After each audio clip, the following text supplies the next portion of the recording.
into it. Warriors have added Jimmy Butler. Pavy, what are your thoughts on this team? They've been running out for the past pretty much 10 games, an ultra small lineup with Pajimski, with Draymond, Jimmy Butler, and they've been kind of rotating the fourth guy. What do you think about this small lineup that they are going with now? Do you believe that this success that they have is sustainable? And with the Warriors currently being the 6th seed, and they probably will end up being the 6th seed, ideally playing the Lakers or the Nuggets in the first round, which is crazy. What do you believe the Warriors' chances are going into the playoffs now having Jimmy Butler, who seems to be Draymond Green's evil twin? Actually, that's going to be the name of this episode. Jimmy Butler is Draymond Green's evil twin, and I'm going to put Jimmy Butler head on 21 Savage, and I'm going to put Draymond head on Drake. Talk to me. What do you think about the Warriors? The King Von and Dirk. They literally have a song called Evil Twin, bro. You ready to do King Von and Dirk? I know they was. I wasn't going to go that far, but I mean, I guess we can. Actually, I'm going to put that shit in a Grok, see what Grok says. King Von and Dirk. By the way, Grok is hilarious. But I actually like Grok. I fuck with Grok. I like Grok. I like ChatGPT. They're great if you want to use information. But like I tell everybody, make sure if you are going to use them platforms that you ask the platform itself, are you sure this is correct? Because sometimes these things, these AIs, they're really just amalgamating a bunch of sources and giving you what it believes to be an opinion. So when you use AI, make sure that you don't take everything it says as fact, that you rebut what it's saying and you ask questions. And sometimes it will self-correct. And that's what I actually do respect about Grok and ChatGPT as platforms. If you notice they're wrong, they will self-correct and they make themselves better. So I'm about to put into Grok. Actually, before we get into this topic, I got to now since we're here. We might as well. Draw Draymond Green and Jimmy. Oh, hold on, wait a minute.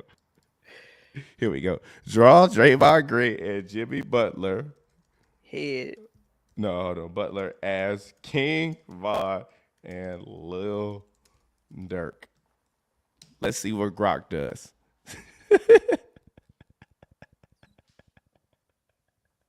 I'm expecting to die laughing. Gee, I'm about to cry laughing, bro.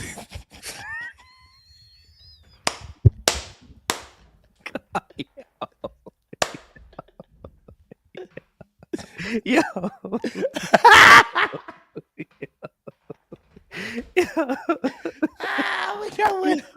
We got a winner. Yo, what did Jimmy face on that one is look crazy, bro. Evil twin. Yeah, that's funny as hell. Oh my yeah, that's God, definitely the artwork. No. That's the artwork 100%, bro. That's the artwork. All right. So let's actually get back to some basketball talk. Talk to me, Pavy. Yeah, man. Warriors and Jimmy Butler, they look great. Number one, Steph and LeBron, y'all not low, bro. Y'all was hella unenergized for like 2 months.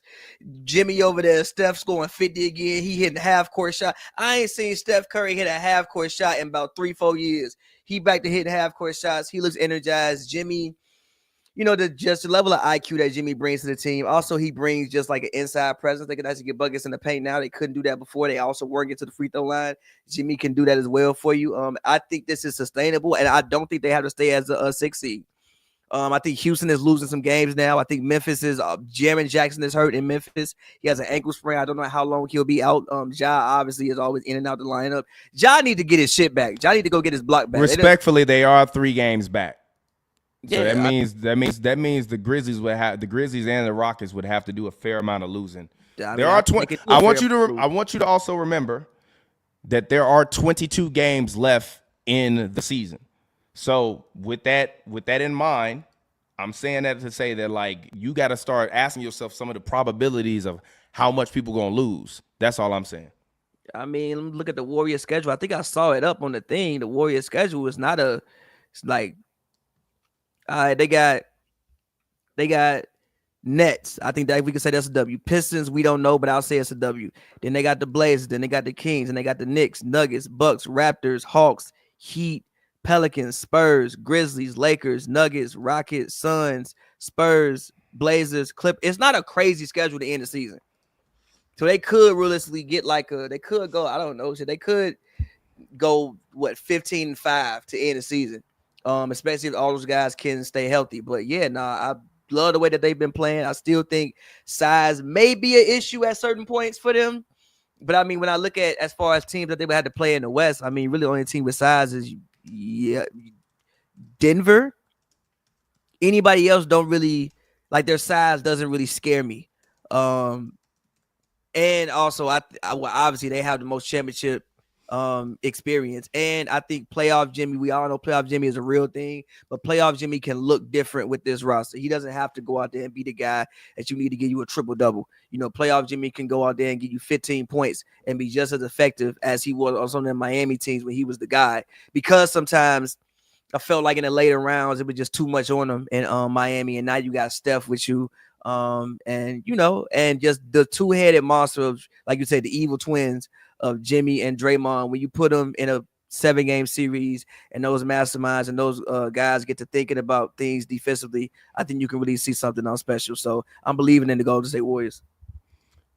Okay, so my question is, before I retort, you say that, but what about their interior presence and their lack of interior presence? I mean, obviously Quentin Post has played well in spots. Trace Jackson Davis has played well in spots, but neither of them are going to be able to start for you in the playoff series. How will they be able to survive this playoffs, knowing that they don't, knowing that basically their starting center is 6'7"? I mean, who do they really have to worry about in the paint besides Jokic? I mean, you still have to defend teams in the paint. I mean, that means that LeBron is coming at you full speed downhill. I mean, yeah, but I think Draymond can do a decent. Denver. I mean, every yeah, but Draymond can do a decent job. Looney can do a decent job. Every single team in the West has a perimeter threat that can go downhill. I mean, yeah, but also if we can offer you some resistance from going downhill, we also have Jimmy Butler now. Who would you agree Jimmy Butler is still a elite level defender? I agree he's still an elite level defender, but what is that? Okay, he's still an elite level defender, but what does that have to do with being able to stop guys from getting and going downhill? Like, to me, Jimmy Butler is not changing the amount of traffic that's going to the paint based on his one-on-one defensive play. Yeah, but give me a guy you so worried about getting to the cup. Shea, okay, cool. Shea, fine. I'm with you with Shea. Okay, so, but Shea, wait a minute. Hold on, wait, 1 second. They got Oklahoma City has front court players, and they have perimeter threats and guys that can drive downhill in Shea and in Jalen Williams. Yeah, I'm not really. No, wait. Okay, the Lakers have LeBron, Reeves, and Doncic. They can all get downhill and they can all score. Yes, they can. Bro. Yeah, that's fair. The Nuggets still have Russ. The Nuggets still have Jamal Murray. You can scheme out. Wait. The Nuggets still have a guy like Aaron Gordon who can get downhill, and they still have the best player in basketball. Yes. And you look at the Grizzlies. The Grizzlies still have Ja Morant. He is an elite threat, and I don't expect Jaren Jackson to be hurt forever. That's a real threat. The Rockets have a few guys on their perimeter that are downhill threats, and they have Şengün. I don't necessarily think Draymond gonna strap up Şengün in the series. Yeah, okay. I don't. Now, I think they'll win because I'm taking Steph Curry over Amen Thompson and Jalen Green, but that's just my opinion on it. You look at the Timberwolves, you got Anthony Edwards. He's definitely a downhill threat. I don't think Jimmy's stopping Anthony Edwards. Okay. I don't think he's has to win that series. I think he does. Randall gonna be the other guy to get you over the hump? I think he'll have a bad series. I don't think so. Wait. Because if I'm Minnesota, if the Warriors go small, I'm sitting Rudy on the bench and I'm playing Naz Reid. Wait. So let me finish. So I'm playing Naz Reid and Randall. Somebody got to guard one of them. Naz Reid got one of the best big man handle I ever seen. He gonna get paid this year. Okay. He should have got a Klay Thompson contract this summer. Yeah, but again, he can get downhill. Yeah, but 3-point threat, pump fake, get to the rim, dunk on you. He does it a lot. Yeah, but I don't mind putting like a Trace Jackson Davis on Naz Reid and living with my All right. I I think the Warriors have enough. Like I think depending on the series, Looney can play. Depending on the series, Trace Jackson Davis can play. Who else did the Warriors pick? I'm not somebody that's of the belief that the Warriors just have a whole bunch of guys who can't play.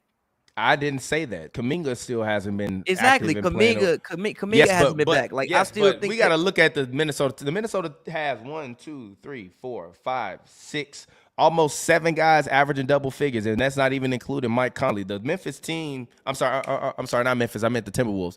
The Timberwolves team, whether you like it or not, is still a very deep team. They just have not meshed well together because Julius Randle is hillbilly Kevin Durant. It's okay.